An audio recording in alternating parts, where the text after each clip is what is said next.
Are you a curious, wise, or an all-around calm person? You might just be an old soul. Whether you've been called it before or always had a feeling you were, what does being an old soul really mean? It's likely you know an old soul when you meet one. They probably seem wise beyond their years, mature, grounded, and aren't interested in superficial things.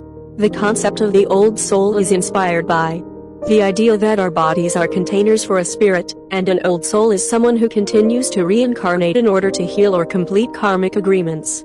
Of course, depending on what you believe and how you relate to spirituality, another way of thinking about old souls is the idea that we're all perhaps different incarnations of universal life force, and those old souls are simply tapped into that wisdom on a deeper level and from an earlier age during that lifetime. I believe there's a timelessness or eternality we all have access to, this innate wisdom and core truth.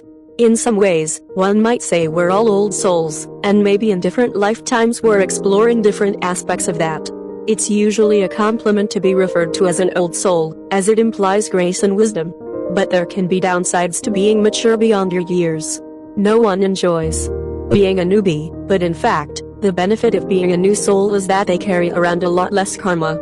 You see, old souls come into this life with an agenda to experience and complete karma, while new souls want to make form out of light, and experience what it's like to be a being in a body. As such, the new soul's experience is a bit more lighthearted, where being an old soul can feel heavy. But in addition to that, because the old soul comes to this life with more experience and understanding, they're able to handle obstacles and challenges with greater clarity. It comes down to what the new versus old soul is experiencing in this life. A new soul wants to be fresh and new and maybe have a more hedonistic lifestyle, while an old soul wants to go into the depths and learn. Old souls may also feel somewhat isolated, as they can see through much of the illusion and separation in modern culture. There's 11 characteristics of old souls. Number 1, you have an inquisitive, curious mind. Old souls very much prioritize truth and wisdom. As such, they often have curious minds about what's happening in the world and internally, but not in a superficial way. Whether it's world events or your relationship with a family member or friend, it's the idea of being curious about what's emerging and what one might learn or cultivate through the experience. Number 2, you can see the big picture. If you're an old soul, you're likely able to see beyond appearances. You're probably able to let things roll off your back easier, and you're less likely to be triggered by certain things. I'm not saying on a day-to-day basis you're not human and don't get angry. But overall, you're able to step back and see the bigger picture, whether immediately or a little later, and have a sense of what it was all about. Number 3, you may feel like a bit of an outsider. Being an old soul can make it difficult to form meaningful connections, at least when you're young. If you're an old soul and are still chronologically young, it might take a while to find your tribe. As an old soul, you might feel like an outlier, and may initially feel that you're alone in this. Number 4, you know your fellow old souls when you meet them. While it can be difficult to get along with everyone when you're an old soul, it is quick to note that in the long run, old souls are actually good at finding their fellow kindred spirits. A true old soul realizes they can't be the only one.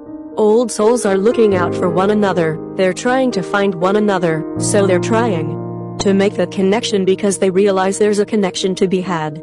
This is where you see those instantaneous soul connections that run very deep. Number 5, you feel deeply connected to everything. Not only do old souls feel deeply connected to God, Spirit, the universe, whatever it is they call it, but they also feel that with nature, the people in their lives, and even strangers. An old soul has a sense of connection to the universe and therefore to other souls. We probably have that connection to everyone, but maybe it doesn't show up in this lifetime. Number 6, you go against the status quo. Because old souls can see the big picture and beyond many of the basic structures that govern our reality, they like to do things their own way. Old souls are rebellious. They don't just think outside of the box, they intuit that the boxes don't even exist. There's a skepticism, a sense of understanding that everything they've been shown isn't necessarily the case, and they're going to seek to find their own truth. Number 7, you're wise beyond your years. From an early age, you may have been told you're wise beyond your years. Perhaps you've always felt you were more mature or understanding than your peers, especially when you were young. There is a knowing that they have been around the block before. You may recognize an old soul even in a newborn. Their spirit's wisdom is written over their entire body. Number 8, you're not materialistic. One of those basic structures that we touched on previously would be materialism. Simply put, old souls are not concerned with it. They have a sense that we're living in this material world, but there's something more important, and perhaps the things we've been taught in school, or by our parents, or society, aren't necessarily true. Number 9. Your inner world is more important than the outer. Not to say you don't care about the outer world, but for old souls, their inner growth, journey, and relationship to themselves and spirit are often of utmost importance. The soul is inside, and it's about going within. You probably spend good amounts of time in reflection, deeply pondering your experiences and life lessons. Number 10. You have a particular gift from the past. Were you always inclined to the violin for seemingly no reason? Or maybe you have a proclivity for baking, even though you never baked with anyone in your family. Having a particular gift, in a particular field out of the blue, whether it's an instrument or career or even place. This is a sign of an old soul. There's this sense of knowing about that thing, that you've done this before. Last and most importantly, the all-important number 11. You often need to recharge. These deeply contemplative folks referred to as old souls often need to reset their batteries, so to speak. They're probably drawn to meditation and solitude. It's not that they don't enjoy people's company, but they know there are certain times they have to go within. They're not living just an external life. The more spiritual understanding of where these traits come from relates to reincarnation and past lives. It's like getting older in a way, where we have experiences and we keep growing and building on them. It compares to being born and going on a trip where many forget their luggage. Old souls don't forget their luggage, they bring all of their information and experience with them into each incarnation, or is it reincarnation? Another way to look at it is to consider that we all had these traits once upon a time, until society told us otherwise. We come into this world fully aware and awakened. It's often society, our parents, and culture that makes us forget. The journey becomes about unlearning these things. Other explanations would include things like a high degree of empathy or intuition, making one more tuned into the bigger picture and their sense of being. Children who have dealt with trauma may also exhibit traits of old souls, as adverse childhood experiences force them to grow up faster than their peers. How to thrive as an old soul? While being wise and uber spiritual may sound great, as mentioned, it does come with some difficulties. Whether that be finding your soul family or learning how to balance your inner and outer worlds, there are ways old souls can be sure to thrive. Surrounding yourself with people who are like-minded, in terms of being aware and open, is really supportive. In addition to that, the importance of striking a balance between wisdom and lightheartedness.